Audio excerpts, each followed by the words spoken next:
Olá, tá começando mais um Futebol Liberta, o esporte que mais amamos praticado em nosso continente, na nossa pátria-mãe, Latinoamérica. E nessa empreitada a gente continua desbravando os territórios desse torneio que simboliza o nosso povo, a Taça Libertadores da América. E como agora já é de costume, já vou apresentar aqui o pessoal. Estamos com Douglas Dias. Meu nome é Lucas Martins, estou com Douglas Dias e Deni Rubo. Buenas, companheiros, como é que vocês estão? Buenas tardes, buenas noches, buenos dias. Estamos bem. 15 dias depois do nosso primeiro episódio, temos muita coisa para conversar. 15 dias parece que são dias longos e que o futebol nos proporciona muitas histórias, né? Então, vamos falar de algumas delas. Isso aí, Deni. Chega mais, Douglão. E você, Douglão, como é que foi seus 15 dias aí? Mas, em primeiro lugar, bom dia, boa tarde, boa noite a todos os ouvintes, telespectadores e outras mídias. Eu não sei dizer aí pela internet. Internautas, como é que era? A gente surfava na internet. Exatamente. Telespectador. Exatamente. Um abraço a todos. Estamos aqui 15 dias depois. Espero que todo mundo esteja com a gente aí de novo. É como o Denis falou, né? Muita coisa aconteceu. Dentro da Libertadores aí tivemos goleada, tivemos placar magro, tivemos empate no último minuto de times aí que já tem essa tradição aí desde o ano passado. A gente vai comentar aí, e o Denis vai falar disso. Acho que bastante coisa aí para a gente falar nesse programa. Muito bem, realmente 15 dias a gente vai ter que pensar aqui, o pessoal que está nos ouvindo, quem sabe a gente consegue fazer com um intervalo menor de tempo, né? Esse é talvez o objetivo. Por enquanto, nós estamos ainda iniciando essa caminhada, mas realmente 15 dias, bastante tempo. Eu vou fazer aqui uma coisa que eu não fiz. Aliás, o primeiro programa, agradecer todo mundo que elogiou, faltou um monte de coisa, né? Eu não me apresentei no primeiro programa, né? Agora me lembrei de apresentar, que sou o Lucas Martins, e a gente faz essa escalada, né? Olha, hoje a gente vai ter, vamos falar sobre Botafogo e Aurora, também Red Bull Bragantino e Águilas Douradas, esses dois jogos. Nós temos também ainda, como você viu no programa passado, o Denis retomando da onde ele parou, em participações históricas do Fluminense. Agora vamos falar do Fluminense de 2008. Se em 2008 foi um fracasso, né, Denis? Ontem, nós estamos gravando na sexta-feira, dia 1. Ontem, na quinta-feira, dia 29, o Fluminense se sagrou campeão da Recopa em cima da LDU. A gente vai falar mais ainda no programa sobre isso. E eu acho que a gente já pode, né, começar a tocar com esse primeiro confronto, Red Bull Bragantino e Águilas Douradas. Agora, o que eu digo para vocês é que a coisa está começando a esquentar. Nós estamos já bem próximos, né, da fase de grupos, né? Só temos agora a fase 3 da pré-Libertadores e bem próximos, então, de a gente já ter os 32 times definidos para essa edição número 65 da Taça Libertadores da América. A boa notícia para o futebol brasileiro é que tanto o Bragantino quanto o Botafogo avançaram da fase 2 para a fase 3. Eliminaram a Aurora e Águilas Douradas. E a má notícia para o futebol brasileiro é que eles vão se encontrar. Agora, na fase 3 da pré-Libertadores, o mata-mata é Red Bull Bragantino contra Botafogo e, né, o quinto contra o sexto colocado no Campeonato Brasileiro do ano passado. E agora só um, né? Vai à fase de grupos, o que eu já adianto mão, que é uma pena, né? Assim, rapidinho, antes de a gente começar, vocês lamentaram também, Douglas e Denis, o fato de ter esse cruzamento brasileiro tão cedo? Eu achei que podia ser um pouco mais para frente aí, né? Podia ver os dois times aí na fase de grupos, para poder ver o que cada time conseguia, até onde conseguia ir, né? Acho que o Botafogo tem só 5 participações aí na Libertadores, Libertadores, o Red Bull tem 2, então são times que não têm uma tradição tão grande, né, na Libertadores. Eu acho que ia ser interessante ver os dois aí na fase de grupos para ver até onde eles conseguiam ir aí, né? E é interessante que, assim, na fase 3 agora, que a gente vai ter aí os 4 confrontos, né? Os únicos 2 times do mesmo país que se cruzaram aí realmente foram justamente o Red Bull e o Botafogo, né? A gente tem aí dois paraguaios, 2 chilenos, um boliviano e um uruguaio aí, e só os 2 times brasileiros se cruzaram. Então, realmente, é de se lamentar, porque a gente queria ver até onde cada um conseguia chegar aí. Eu também fiquei com essa impressão, Douglas. E você, Denis? Ou você acha que esse confronto veio muito cedo? Poderia ser um confronto de oitavas, por exemplo, ou não? Com certeza, com certeza. Os times brasileiros, eles têm uma força muito maior hoje, mesmo equipes tradicionais da Libertadores, que estão também no mesmo barco que o Botafogo e Bragantino como o Nacional do Uruguai e o Colo-Colo do Chile, são equipes que campeãs e sempre estão frequentando a Libertadores, né? Essas próprias equipes estão muito abaixo de times brasileiros e de times como Bragantino e Botafogo, né? Eles seriam favoritos em qualquer situação, é claro. Aí a gente vê outras questões, né? Que favoritismo não quer dizer que vai ganhar, né? Claro, Mas sem dúvida. de fato, né? Botafogo e Bragantino deram azar, mas ao mesmo tempo, quem sair na frente, a gente vai falar um pouco sobre isso, quem classificar sai muito fortalecido, né? Sai fortalecido de um jogo muito difícil. Então, de fato. E tem aquela questão, né? Inclusive, já falo aqui, nem estava no roteiro nem nada. Acho que a gente tem que fazer uma live quando for o sorteio da Libertadores da América, dia 18 de março. Você que está ouvindo a gente, 18 de março, vão sortear os grupos. Seria excelente se a gente fizesse esse sorteio ao vivo, né? É... Agora, eu vou começar a falar já, porque eu sou um dos setoristas do Red Bull Bragantino. E eu não sei, eu de verdade assim não sei se eu vou continuar, né, a fazer o setor aí do Red Bull, porque eu não sei se vai conseguir passar do Botafogo. Mas como é que foi esses dois jogos, né? Red Bull Bragantino e Águilas Douradas. Lá no primeiro programa a gente trouxe até um debate, né, sobre, né, os coronéis, né? E é engraçado que depois eu fui falar assim, poxa, eu ia falar para o Douglas, pô, Douglas, a gente falou tão mal do cara, do José Salazar, que aconteceu exatamente o contrário, né? Tem até uma foto nas redes sociais do Bragantino de um jantar que esse Fernando Salazar, perdão, deu para toda a equipe técnica do Bragantino, tal. Então, o cara assim é um coroné, brigão, mas tratou muito bem os brasileiros, né? Agora, os dois jogos, né? Foram jogos no amplo domínio do Red Bull Bragantino, como já era de se esperar, inclusive o próprio Águilas Douradas, a imprensa colombiana noticiava dessa forma, que o Águilas Douradas teria mesmo que tomar todo o cuidado para enfrentar um time que já chegou na final da Sul-Americana, né? Que é um bom time, fez um bom campeonato brasileiro ano passado, até o final brigou por título, né? Naquele momento que o Botafogo iniciava a derrapada, mas foram dois jogos 0-0 com poucas chances, pouco espaço para o Red Bull Bragantino jogar, né? O Águilas Douradas jogava, né? Em duas linhas assim muito baixas de marcação, não tinha espaço para o Bragantino, e o próprio Pedro Caixinha, técnico do Bragantino, né, o português, ele admitiu na coletiva que não era assim que ele queria jogar e tal, mas que também esperava, e admitiu mesmo que o Bragantino teve dificuldade em enfrentar uma equipe tão fechada. Então a gente teve um 0-0 lá no dia 6, né, na Colômbia, em Medellín, no belíssimo estádio, no Atanásio Girardot, que infelizmente estava vazio. A gente vai falar sobre isso ainda, né, porque o Águilas Douradas tem 15 anos de vida apenas.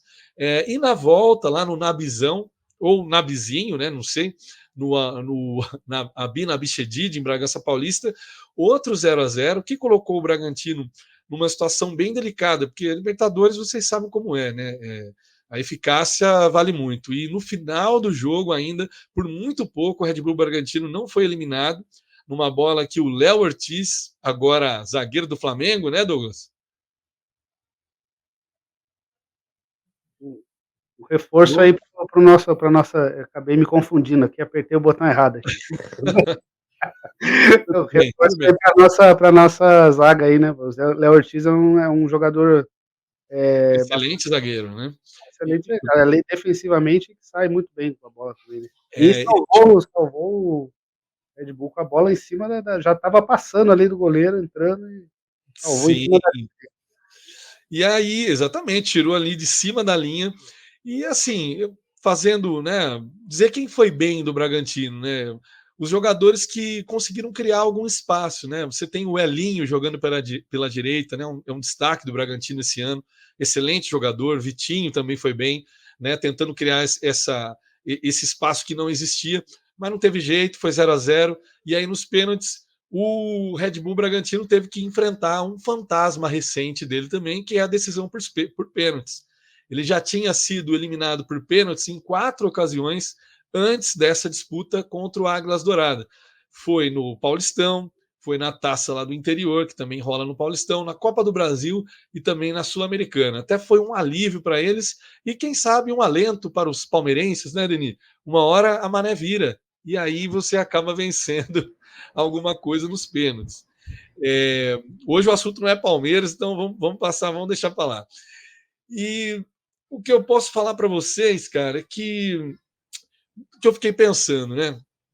E aí eu queria que o ouvinte também não tivesse paciência e pensasse junto com a gente e tal. O Douglas falou agora, né? O Botafogo tem 5 participações na Libertadores, né? O Red Bull Bragantino tem 2. E o Águilas Douradas não tinha nenhuma até essa fase número 2 da pré-Libertadores. Então, além disso, né, dessa pouca tradição, né, das equipes, eu acho que pesou muito na hora de assistir o confronto, assim, em algumas questões. Mas vamos dar um contexto antes para eu não me perder. Eu acho que essa fase da Libertadores, essa fase primícia da pré-Libertadores, é onde a gente vai ter times menores, né, times que conseguiram classificar não sendo campeões, né, na maioria das vezes, e é onde a gente vai ter, assim, onde a gente pode ter bem, como eu posso dizer, o regionalismo da competição bem aflorado. Né? A gente pode citar o Always Ready, por exemplo, que, né, joga lá em El Alto, na Bolívia, 4.000 metros de altitude, é o estádio mais alto do mundo, tem toda uma cultura em torno disso, como o próprio Denis já falou para a gente no último programa, né, em relação às cidades, né, horizontais da Bolívia, né, e outros lugares aí que permeiam os Andes.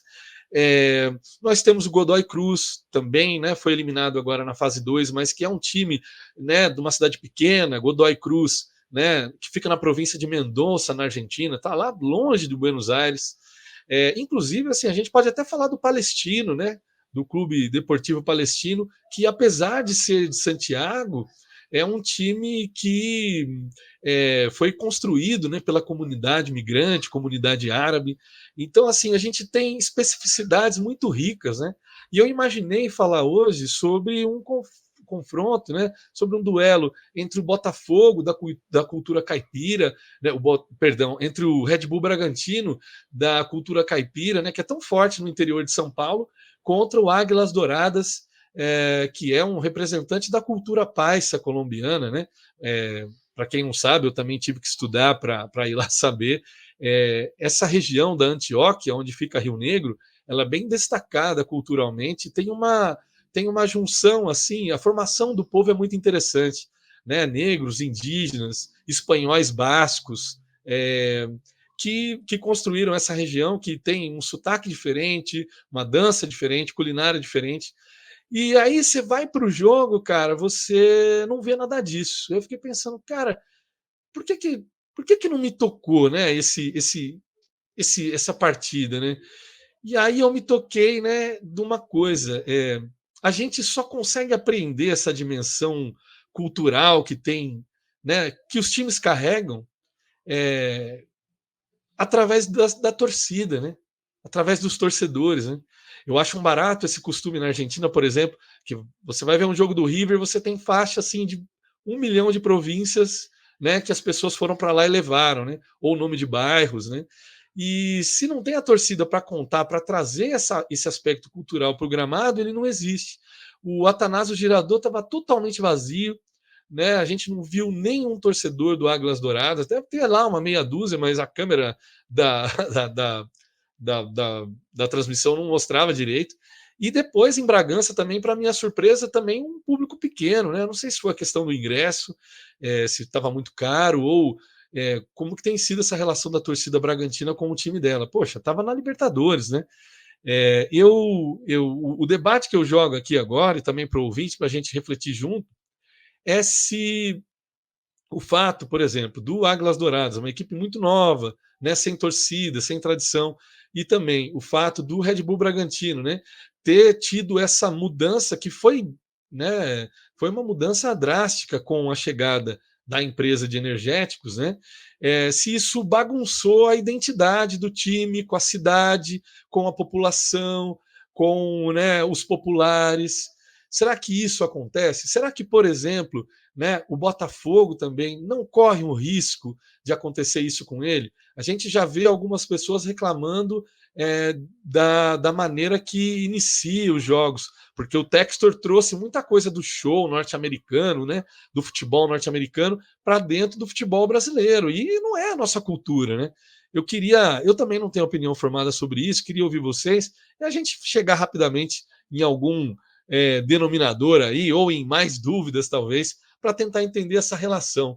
O Deni, eu viajei demais aqui na minha. Perdão. Eu tentei deixar o jogo mais interessante, gente. 2-0, desculpa. Mas eu queria ouvir vocês e também que os ouvintes comentassem aqui no YouTube ou no Spotify, que vocês devem estar ouvindo. Comentem também o que vocês acham sobre isso. Bom, eu acho esse tema fantástico, assim, fantástico. Pensar regionalismos, né, na Libertadores e pensar nessa chave. Eu talvez acabo pensando muito nessa chave sociológica mesmo, né, de tradição e modernidade, né, dentro da história da Copa Libertadores. Bom, acho que primeiro a gente tem uma questão, né, a partir do momento que a Conmebol vai estender os times, ampliar a participação de times da Libertadores, você começa a ter a participação desses times, colocar entre aspas, regionais, né? Quer dizer, 60, 70, 80, eu acho que até existia, mas muito pontualmente, assim, né? Muito pontualmente que a gente consegue ver, porque no final das contas o campeonato ele era o campeão e o vice, né?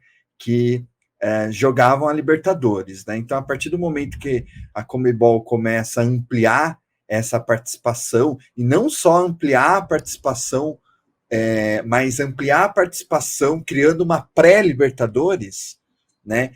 E também estendendo, diluindo ela, né, durante o ano inteiro, né? Quer dizer, são várias modificações, né, do torneio, né? Você tem a emergência desses times. Esses times começam a povoar mais a Libertadores. Por um lado, isso é muito bom, né? Muito bom, justamente para a gente perceber que o futebol latino-americano ele não está só concentrado nesses grandes times, nesses times com muito dinheiro, né? Mas você tem times, né, em determinados locais, regiões, né, que conseguem fazer um bom campeonato e ter uma participação na Libertadores. Alguns, inclusive, vão até longe, né? o que fica mais interessante isso.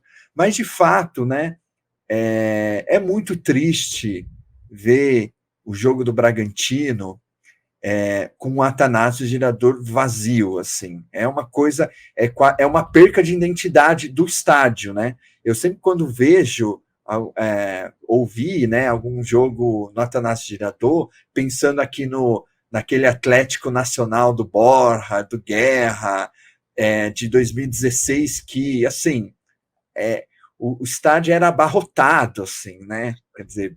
Cara, eu vou cortar o Denis, mas eu nunca torci tanto para um time, né, passar de fase, porque o Palmeiras sofreu com aquele Rosário Central lá em 2016, e foi um final, qualquer dia a gente tem que fazer um programa só sobre esse jogo. Foi um final Exatamente. maluco, com briga e gol no último minuto, estádio indo abaixo, mas segue aí, Denis, desculpa. Exato, não, é um jogo maravilhoso. O âncora está se referindo ao jogo de Atlético Nacional e Rosário Central, em 2016, nas quartas de finais, que para mim aquele jogo foi uma final adiantada, né? Porque o Rosário Central tinha um time espetacular do Cudê, né? E o Atlético Nacional tinha também um grande time que acabou sendo bicampeão da Libertadores. Mas, assim, de fato, assim, a ausência das torcidas, e a gente, por exemplo, não vê isso nos times bolivianos, né, ou dos mais tradicionais. Você tem ali, né, você já sente ali que você está na Libertadores, né, tem aquela musiquinha, estádio lotado, o estádio vai vibrando, né, ainda que o time frequentemente não consiga ganhar e tal, mas existe ali, né, uma cultura, uma identidade grande. Mas de outros times isso fica mais difícil. Isso se explicita na pré-Libertadores, né, em que esses times chegam aí. Mas só mais uma questão que é muito difícil discutir, quer dizer, é legal discutir isso, mas dá para muitas reflexões, que é sobre a relação de tradição e modernidade, assim, né? Quer dizer, quando a gente pensa nesses times de empresários, como o próprio Red Bull Bragantino, né? Quer dizer, que não é Bragantino, é Red Bull Bragantino, isso já começa a ferir a identidade, a mudança de nomenclatura é um sinais dos tempos, né? Inclusive dos estádios, né, de futebol, né? Eles vão se transformando junto com novas marcas, né, que passam a patrocinar. Mas essa é uma relação sempre muito assim complexa, né? Que muitas vezes essa modernidade ou pós-modernidade, né, como alguns preferem, podem alimentar a tradição e a tradição alimentar essa modernidade, assim, né? Ou se a gente for falar de arcaico, né, e moderno, o moderno alimentando o arcaico o moderno. E, bem, acho que eu vou dar um exemplo aqui também muito interessante de um time local, mas que tinha torcida, né? Que é o Atlético Tucumã, né? Palmeiras. Cara, para tudo, desculpa aí, para tudo. Eu pensei exatamente a mesma coisa. Na hora que eu ia te cortar, eu ia falar assim: Deni, é inadmissível que Bragança não faça a festa que Tucumã faz. Porque Tucumã, meu amigo, o negócio, o couro come. O couro come em Tucumã. E é uma cidade muito menor e muito mais, e é mais pobre, pô. E vou contar assim, o Atlético Tucumã, aliás, Tucumã mora um amigo meu, Moncho, torce pro Boca Juniors, conheci ele em Cuba, e ele sempre lembrava de 2000 e 2001, para minha infelicidade, mas era muito interessante ver o Tucumã, né, porque impressionante o estádio em Tucumã, fica no norte da Argentina, todos os jogos que o Tucumã fez, o estádio ficou absolutamente abarrotado, Palmeiras jogou lá, empatou 1-1, No jogo de volta, no Allianz Parque, eu fui nesse jogo e fiz questão de ficar ao lado da torcida de Tucumã. O Palmeiras ganhou de 3-1 esse jogo, aos 40 minutos, 42 minutos do segundo tempo, o Zé Roberto faz um gol de voleio, que é, eu acho que, considerado um dos jogadores mais velhos que fazem gol na Libertadores, e a partir quando faz esse gol e sela o caixão, a torcida, como os 2.000 tucumenses, eles levantam a camisa, todos tiram a camisa, começam a rodar e começam a gritar mais forte. Quer dizer, a torcida do Palmeiras ficou sem entender, né? Essa relação. E quando eu tô indo embora do estádio, e eles estão ali, né? Primeiro ia a torcida do Palmeiras e depois a gente, e aí eles estão ali xingando tal, e aí eu faço um sinal de devoção a eles, né? Porque é muito bonito, né? E o Tucumã depois até chegou aí para as oitavas, não nessa Libertadores específico, mas eu acho que ele faz 2 Libertadores seguidas, ele chega aí para umas oitavas de final, e com uma torcida assim poderosíssima, né, que dá uma surra em várias torcidas brasileiras e de outros times, né? Então temos isso também, né? Isso não nos desanima, né? Porque aí a gente está falando de um time local com uma torcida e isso cria um impacto na Libertadores. Agora, um time local sem torcida realmente fica difícil. Eu acho que as torcidas, assim, pelo menos a mim, ajuda muito a gente a construir as narrativas, né, que tem no esporte, né? Agora, Dogão, falando em torcida, escuta só, o Dogão vai adorar essa, porque é uma outra história que eu trago aqui para botar ele no assunto, citando o Taubaté, que é a minha cidade, é a cidade natal. Dogão, quando o Taubaté foi campeão em 2001, se eu não me engano, da Série A3, eu nunca tinha visto o Taubaté ser campeão, né? Fui ver o Taubaté ser campeão da Série A3 em 2001. Eu tinha lá os meus 18 não, 17 anos, né? E aí, cara, tinha um cara que levava uma faixa assim, escrito para as finais, né? Escrito assim, rumo a Tóquio. O Taubaté foi campeão da A3 e eu lia tipo aquela faixa, né? Rumo a Tóquio, né, cara? E assim, engraçado, porque o futebol pode tudo, né? O momento de curtir e tal, e ver o Taubaté e ver aquela faixa, eu comecei a tirar uma pira. Falei, será? Será que o Taubaté, a partir de agora, vai crescer tanto para chegar a tudo isso? E eu acho que o torcedor do Bragantino, que já frequentou muito a série A2, A3 do Paulista, hoje ele tem uma estrutura que, se não coloca no Mundial, coloca na Libertadores.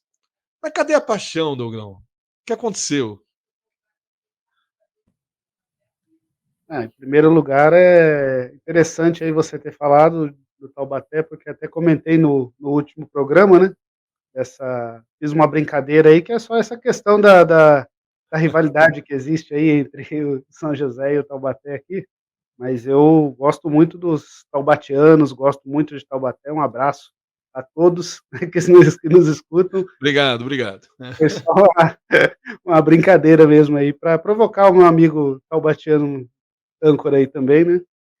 E é sensacional isso. Eu acho que assim, tem esse aspecto que você falou, ouvi, né, o Denis falando aí, essa questão dos outros times, né, da paixão que os outros times, as outras torcidas, os times mais tradicionais, os times até de cidades menores de outros países e tal demonstram. E eu fiquei pensando um pouco sobre isso, sobre essa cultura. Eu também não tenho uma posição, né, como você falou, também não tenho uma posição formada sobre isso, mas tem alguns elementos que me ocorreram aqui que eu acho interessante de levantar também essa discussão, para depois também os ouvintes pegarem esse gancho aí e falarem para a gente também o que eles pensam e tudo mais, né?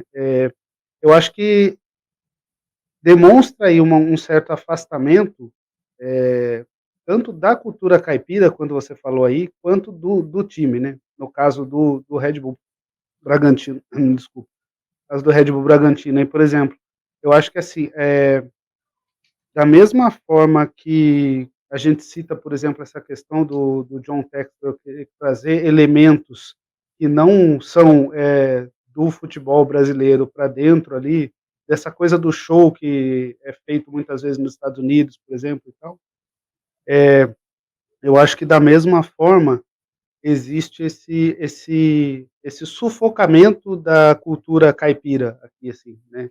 Então, de certa forma, essa homogeneização da cultura, essa coisa da introdução da cultura dominante aí né, de outros países e de outra coisa, a cultura caipira, você que, né, é daqui de Taubaté também, você deve ter visto isso muitas vezes, é, tem muita gente que passa até uma certa vergonha da cultura caipira, de mostrar que é caipira, e aí a gente, por exemplo, até eu mesmo quando conversava com alguns amigos de metrópoles, de alguma coisa, quem tem sotaque acha que nunca tem sotaque, né? Então, as pessoas às vezes falavam, e esse sotaque do interior? Eu falava, ué, mas eu não tenho sotaque nenhum do interior, não.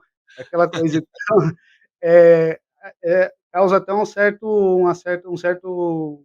vergonha. Então, eu acho que isso também vai se fazendo com que o caipira ali acabe deixando se afaste um pouco dessa cultura, né, em prol de outras culturas dominantes aí e tal.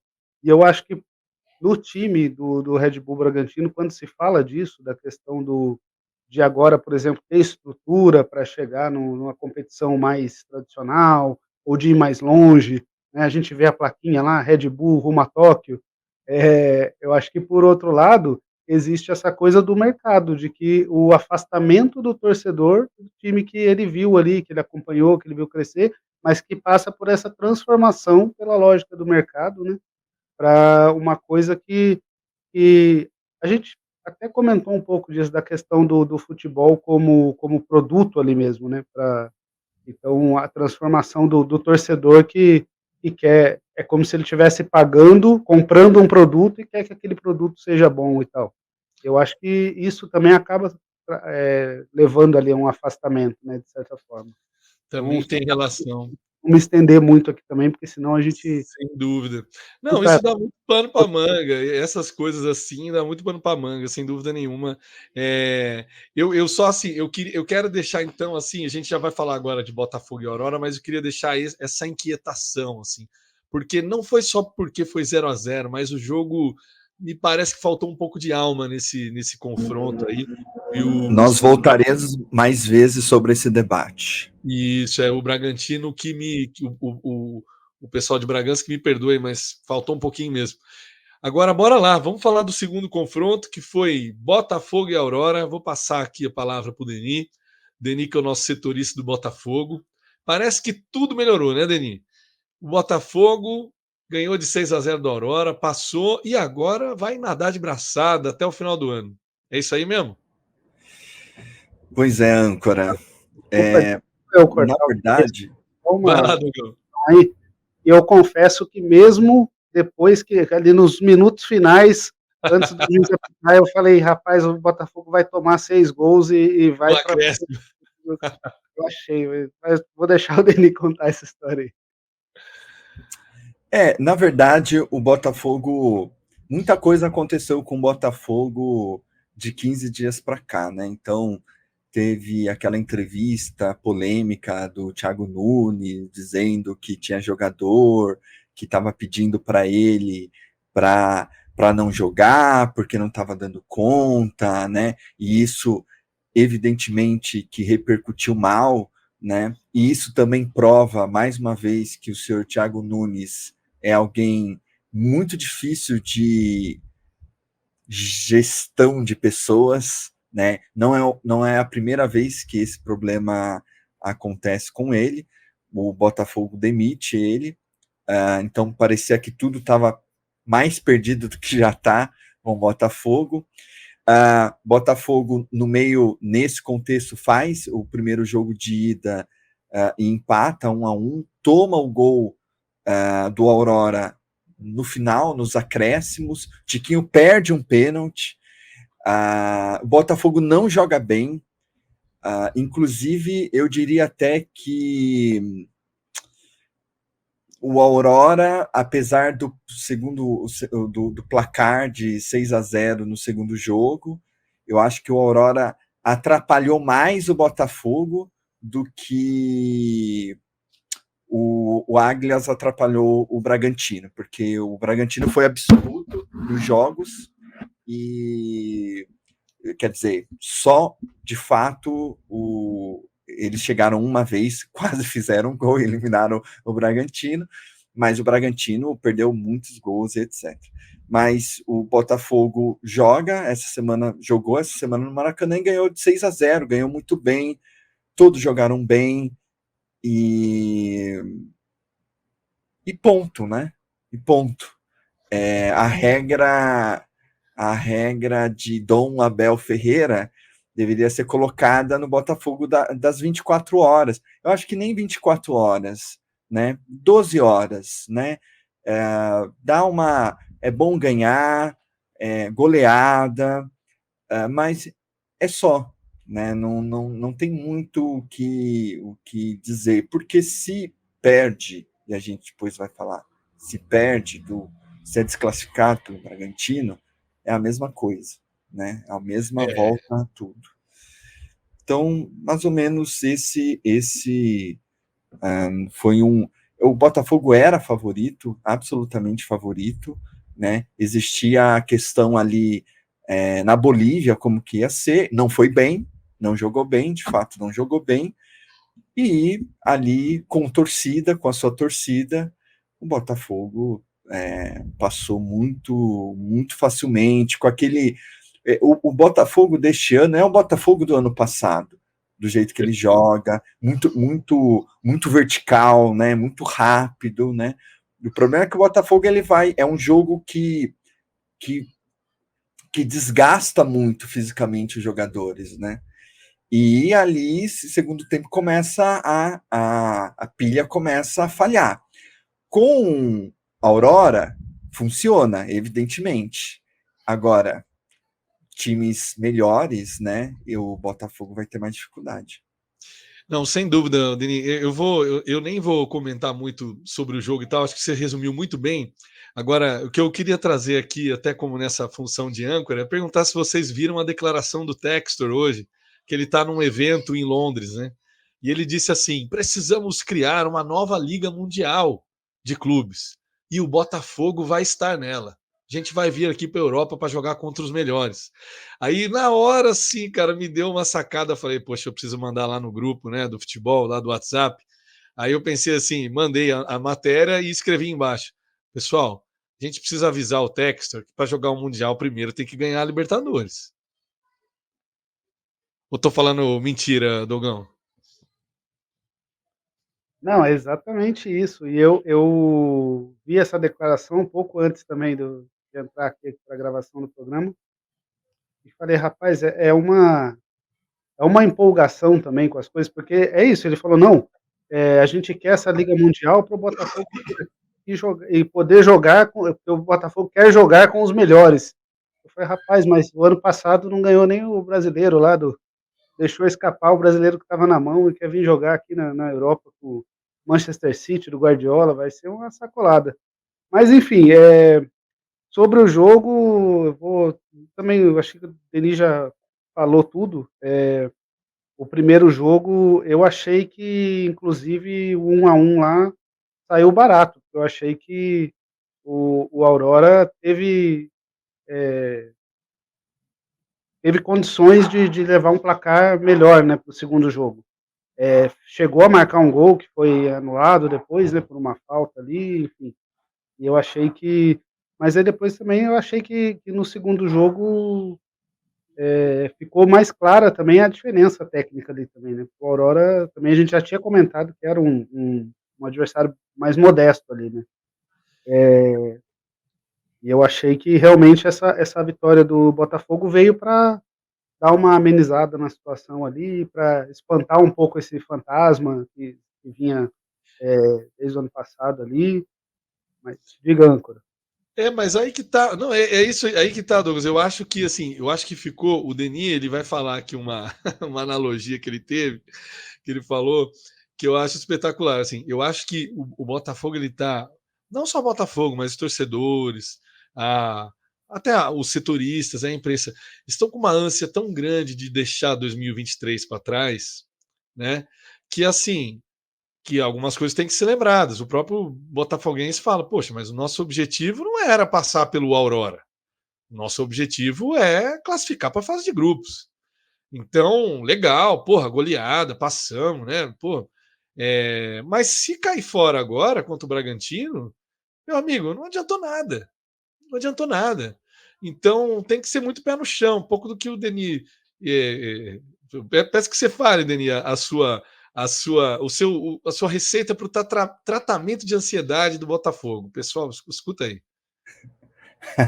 Não, que eu tinha falado, né, que na verdade assim, né, o Botafogo ele é aquele que quer aquele remedinho para tá curado, mas é um remédio que dura um dia, né?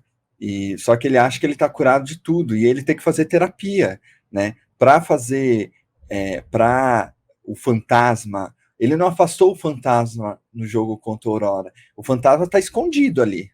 Ele está na frestinha ali olhando, né? Qualquer deslize, o fantasma vai assombrar, né? E isso, o que aconteceu ano passado foi muito forte, mas muito forte. Foi muito pesado, né? E eu diria até assim, o Botafogo pode passar do Red Bull Bragantino, fazer um bom primeiro turno, uma boa primeira fase na Libertadores, o Fantasma vai estar ali, né?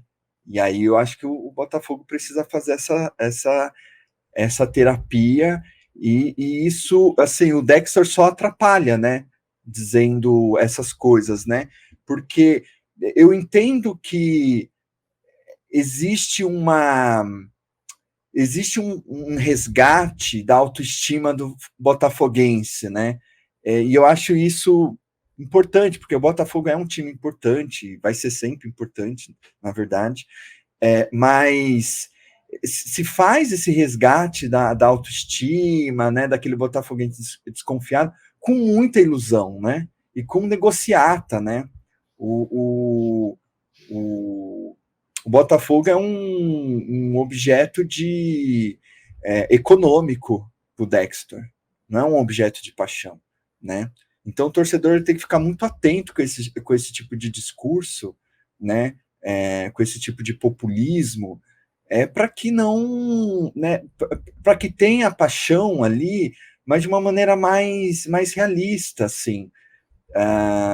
Foi muito pesado ali o que aconteceu. Então, assim, não vai ser esse jogo, nem vai ser o jogo do Bragantino, caso passe, que o Botafogo vai estar curado. Assim, a gente está no começo de temporada, a gente está em março, começo de março, muita água vai rolar, tem muita crise ainda, né? E a gente vai ter que ver muito Botafogo quando tiver ali com a guilhotina soltando, para ver como que reage o Botafogo.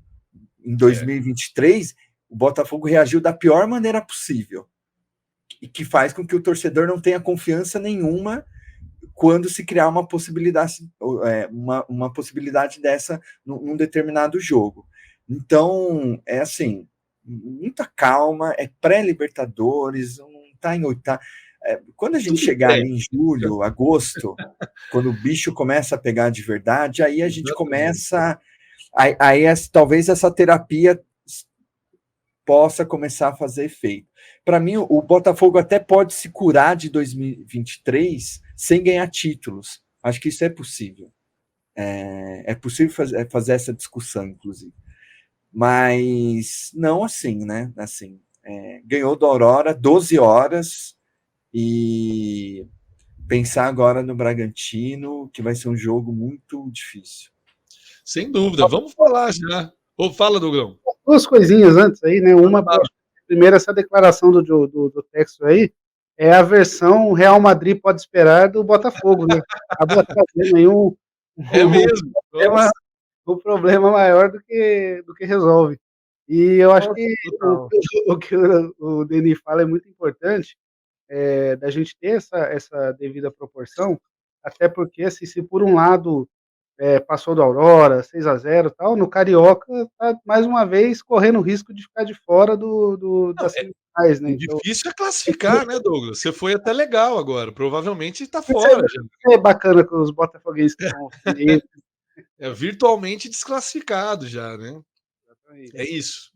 É isso aí. Não, mas é isso, você foi muito bem agora. Essa questão do o Real Madrid pode esperar a versão 2024.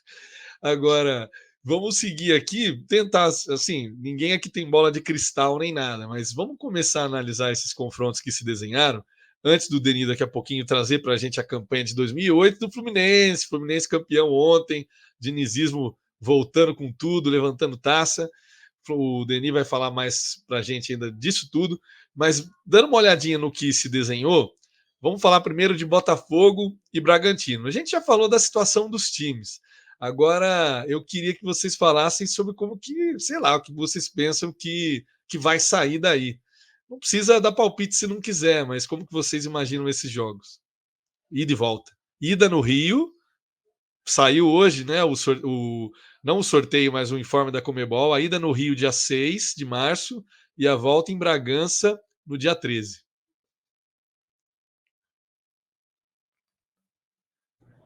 Olha, vou só palpitar, assim, né? Só para passar aqui, eu acho que o primeiro jogo do Botafogo Bragantino que vai ser no Rio, né? Eu acho que ele assume uma importância muito grande, assim, porque vai depender muito do que vai acontecer nesse jogo, e se o Botafogo tem que matar esse jogo no primeiro jogo, e para ir tranquilo. E eu acho que são times assim que estão oscilando, né? Estão ainda se conhecendo, principalmente o Botafogo, que está com um time mais mudado, mas acho o Bragantino um time bom também, tem um ataque muito bom, né? Elinho, não, Vitinho não O é um quarto ataque, Sacha, é um ataque bem interessante. Acho também que quando se enfrentam dois brasileiros num torneio internacional, no caso continental internacional, as coisas também são mais particulares, né? Porque você acaba criando, né, uma rivalidade, né, que não existia, né? Nunca se enfrentaram, né? São ainda Bragantino extremamente novo e o Botafogo também, embora tenha ali suas participações, só que são participações muito pontuais, né? Na história da Libertadores, e aí se enfrentam, né? Sobre os outros jogos, Nacional do Uruguai, Always Red, eu vou de Always Red. Acho que o Nacional, se atrapalha nessas ocasiões, mas enfim, é um palpite. Colo-Colo e Esportivo Trindense. Eu vou de Colo-Colo, mas assim também sem saber muito a realidade do Sport Trindense. O campeonato chileno está começando, né? Então também não dá para ter um parâmetro, tanto do Palestino quanto do Colo-Colo ali. Eles fizeram 2 jogos, né? Então não tem muito parâmetro. E Palestino e Nacional, acho que também vai ser um jogo interessante. Mas eu torço para o Palestino, né? Quero que dê Palestino, né? Na verdade, não tenho ideia do que vai acontecer. Eu digo mais, eu digo que eu torço, eu quero que dê Palestino e eu quero que dê Palestina também, viu, Denis? Eu torço também muito para Palestina. Aliás, eu quero fazer Ótimo. aqui Todos nós torcemos. Todos nós torcemos. fazer uma breve saudação aqui. Aaron Bushnell, que fez o ato extremo de protesto de colocar fogo no próprio corpo, né? Presente. Denizeira, vou passar aqui pro Douglão. Douglão, agora eu quero sua bola de cristal aí. Primeiro, Botafogo e Red Bull Bragantino. E depois esses outros aí que o Denis já se adiantou, já colocou aí o que ele acha que vai rolar.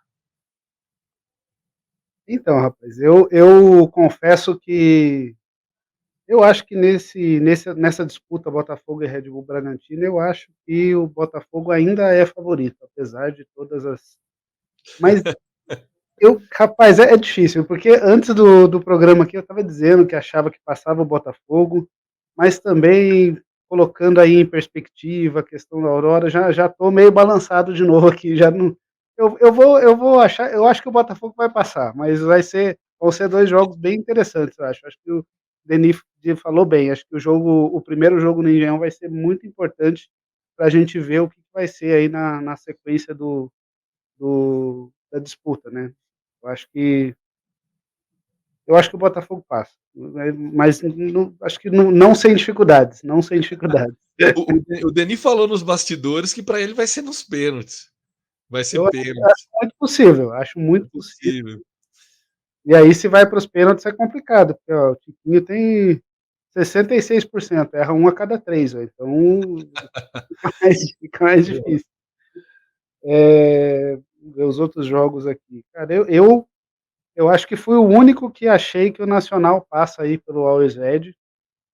Eu vi que o Always Red veio, né, de um resultado fantástico aí contra o Sporting Cristal Atropelo, aí, né? mas o Sporting Cristal, pelo que eu vi, achei bem frágil, bem desorganizado, então talvez também a gente tenha empolgado com o resultado aí, né, enchido os olhos, mas eu ainda acho que o Nacional passa nesse confronto aí, Nacional do Uruguai, né. Nacional do Paraguai e Palestino, eu também torço pelo Palestino, inclusive achei que o Palestino foi muito bem nos jogos contra Portuguesa, né? Português. Que também Isso. é um adversário mais fraco também, mas achei que o time estava muito envolvente ali, troca de passe muito boa, gostei do São gols bonitos, né? Se você pega para ver, se você pega para ver os gols do Palestino, realmente chamou minha atenção também. É isso time. aí. Além de ter já a questão, né, do coração que fala mais forte aí, eu ouvi, né, saber do Palestino, Claro. história e tal, e da Palestina, como você falou aí. Aliás, o Douglão, nisso que você está falando ainda, e vou falar rapidinho só para não estender também, as redes sociais do Palestino, do Deportivo Clube Palestino, ela tem engajado bastante em solidariedade à Palestina. Então, eles não estão deixando de comentar nenhuma das atrocidades que vem acontecendo já. Vai completar 5 meses de genocídio em Gaza e também as agressões na Cisjordânia. E as redes sociais do Clube Palestino estão de parabéns, trazendo política assim da melhor maneira possível, infelizmente, num contexto, né, de matança de civis. Mas é isso aí, Douglas?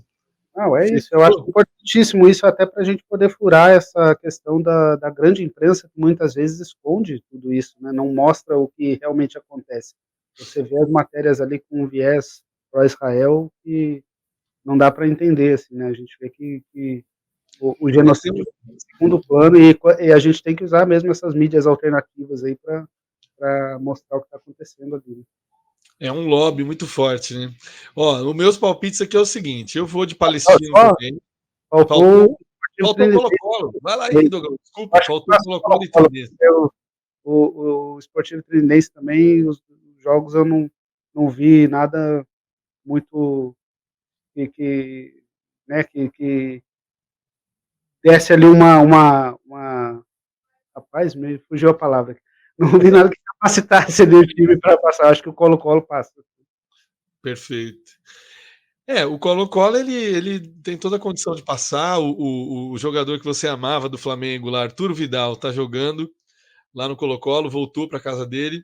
Eu acho também que passa Colo-Colo. Eu também estou apostando no Always Ready por causa do primeiro jogo, né? Quinta-feira, dia 7, lá em El Alto. Vou torcer muito para o Palestino passar, mas eu acho que vai ser muito apertado, porque o Nacional do Paraguai também fez bons jogos. E no Botafogo e Red Bull Bragantino, cara, eu acho que nem o Botafogo vai enfrentar uma equipe que deu tanto espaço quanto a Aurora, nem o Bragantino vai enfrentar uma equipe que deu espaço nenhum quanto o Águilas Douradas. Então é bem parelho aí. Se passar o Red Bull, ninguém diga que eu não avisei antes, tá? Acho que passa a Red Bull. nós estamos chegando aqui já para os finalmente, e a grande questão da semana foi o título do Fluminense em cima da LDU, né? Que até no começo do jogo, assim, quando terminou, né, o primeiro tempo 0-0, e tá caminhando, né, para uma coisa dramática. Depois o Fluminense conseguiu os 2 gols ali da metade final para o segundo tempo, né? Conseguiu, né, jogar realmente merecido o título, né? Ao contrário do que havia acontecido lá no jogo de ida, né? O Fluminense foi, né, superior demais aqui no Rio de Janeiro. Parabéns aí para o Diniz. E o segundo campeão do ano também é tricolor, né? O São Paulo já tinha ganhado a Supercopa, agora o Fluminense ganhando a Recopa, e os gremistas nessa hora estão ouvindo o programa já se animam, né? Os torcedores do Bahia, quem sabe, né? Um ano só de tricolores campeões. Mas eu quero jogar a bola para o Denis aqui, porque ele parou no programa passado de falar das participações históricas do Fluminense na Libertadores. E aí ele começaria agora a trazer para a gente 2008, que inclusive tem uma história exatamente com a LDU, mas não vou falar mais nada. Denis, é contigo aí. Por que estão falando, Denis, que foi dado o troco, né? O que aconteceu em 2008? Conta pra gente. Pois é, Lucas, né? O Cano, né, ontem disse, né, que uma ferida foi fechada, né? Foi a expressão que ele usou. E de fato, assim, né? O futebol ele é maravilhoso por propiciar oportunidades de revanches, de dores, né, que o torcedor sente por determinado jogo, que ele, enfim, não foi campeão, né? Todos os times têm, né? Esse um gargalo, né? Dois, outro time que você tem ali uma dor, né? Uma dor que por um acaso ali o time acabou perdendo. E no caso do Fluminense, a dor se chamava LDU, né? E isso porque, né? Bom, o Fluminense, ele, né, no programa passado eu falei de muito rapidamente, mas citei a primeira participação dele em 1971 e depois em 1985, né? Ambas participações foram participações em que o Fluminense cai na fase de grupos, né? Lembrando sempre que a fase de grupos da Libertadores nesse tempo era praticamente um mata-mata, né? Então não era fácil, né? Como se tornou mais fácil hoje a fase de grupos da Libertadores.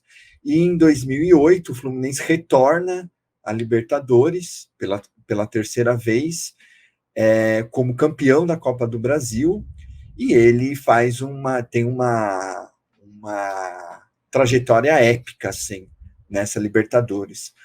É muito curioso que quando eu fui revendo, né, alguns jogos da Libertadores de 2008, a impressão que eu tinha ao ver é que o Fluminense era o campeão da Libertadores, né? Tamanha equipe, né, que existia, né? Então tinha Conca, tinha o Coração Valente, tinha Fernando Henrique, tinha Roger Machado, né? Então você tinha muitos jogadores, Thiago Neves, emblemáticos, né? Era um time Renato Gaúcho como técnico.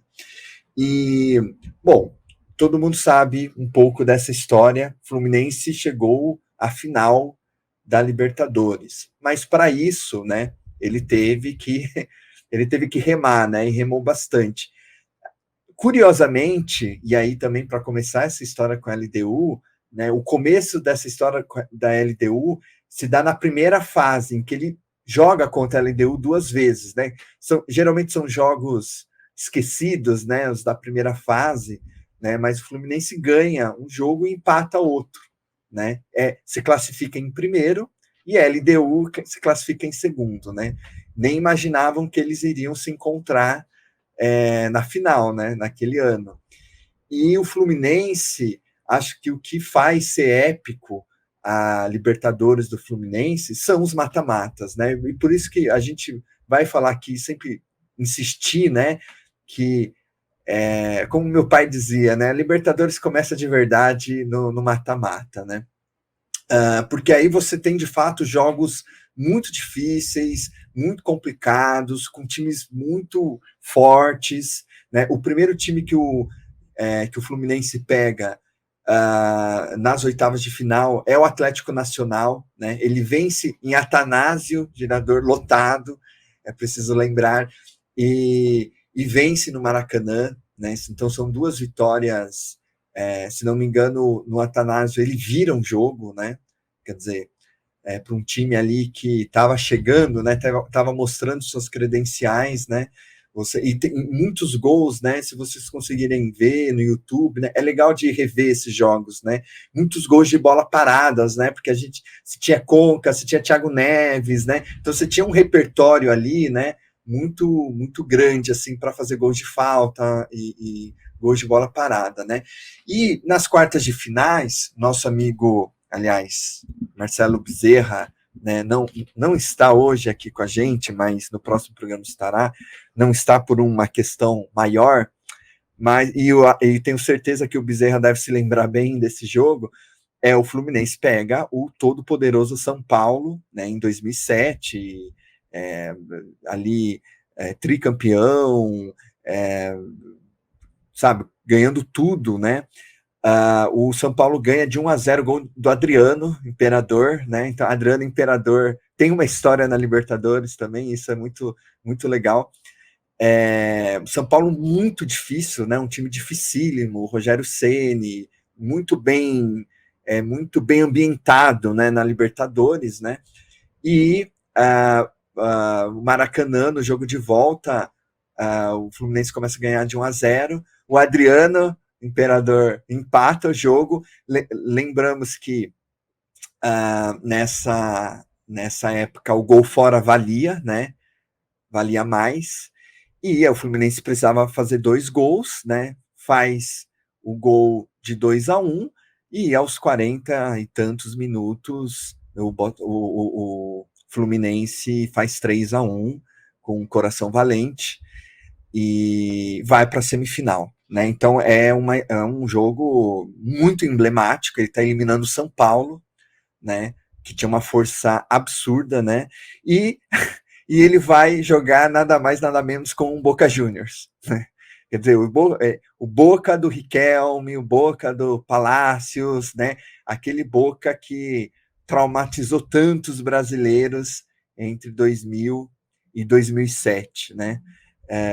Apesar de algumas reformulações, foi um time que foi mantendo muitos jogadores, né? E eu acho muito interessante esse jogo também, né? Imaginem vocês, né? O Boca Juniors era o atual campeão da Libertadores, tinha ganhado 2007 em cima do Grêmio, o Grêmio do Mano Menezes, né? Ganhando de 5-0 no placar total. Então, assim, era um time ali absurdo, né? Então, o primeiro jogo é na Bombonera e sai empatado por 2-2. E aí o segundo jogo é no Maracanã. E é um jogo muito difícil, né? É um jogo que o Boca joga bem, né? O Boca é também daqueles times que talvez é muito interessante isso, assim. Bom, não sei se é muito interessante o que eu vou falar, né? Mas assim, é muito interessante pensar, né? Que o Boca, a história do Boca, o Boca é sempre melhor fora do que dentro, apesar da Bombonera, né? Mas o Boca sempre ele tem mais força fora. O jogo fica, os gols começam a sair no segundo tempo. O Boca sai, né? Faz o gol e o Fluminense, de repente, ele atropela o Boca Juniors, assim, né? É uma coisa assim, incrível. E eu acho tão importante esse jogo porque acho que ali simboliza a decadência do Boca, né? Então esse time, depois desse jogo, se esfarela, assim. Né? Esse místico, né? O Boca Juniors místico de Riquelme, ele já não é mais o mesmo depois desse jogo do Fluminense, né? Então o Fluminense passa, Dodô fazendo gol ali no final, 3-1, E aí vamos para a final com a LDU, né? Que são duas finais, na verdade, meio malucas, né? Sem muitos gols, né? 4-2 na final, lá em Quito. O Fluminense não joga bem. E Maracanã, o Fluminense tomou um gol de cara, né? Aos 5 minutos, o Fluminense toma um gol. E aí o Fluminense começa a remar. E aí você tem o Thiago Neves fazendo 3 gols na final da Libertadores. Acho que ainda é o único que tem esse feito. E o jogo vai para os pênaltis, né? E o Fluminense perde nos pênaltis com 3 batidas, 3 ou 4, não me lembro, mas você tem o Thiago Neves, Conca, quer dizer, os principais jogadores erram, né? E a LDU do Balsa, que depois vai ser campeão pelo São Lourenço, é campeão. Depois treina o São Paulo, né, Dani? Balsa chegou a treinar o São Paulo, né? Depois treina o São Paulo, é um técnico com 2 Libertadores, né? LDU e São Lourenço. Então, assim, a festa no Maracanã, na final, também é uma das coisas mais lindas da Libertadores, né?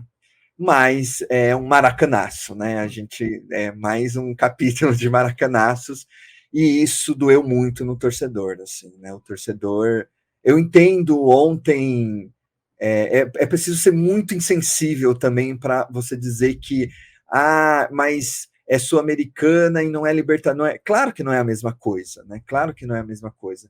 Mas um pouco dessa dor, sem dúvida, foi estancada, porque tinha esse significado, né? O torcedor que estava no Maracanã, que torceu, saiu muito frustrado. Era um time muito bom, que passou por São Paulo, passou por Boca Juniors, passou por Atlético Nacional.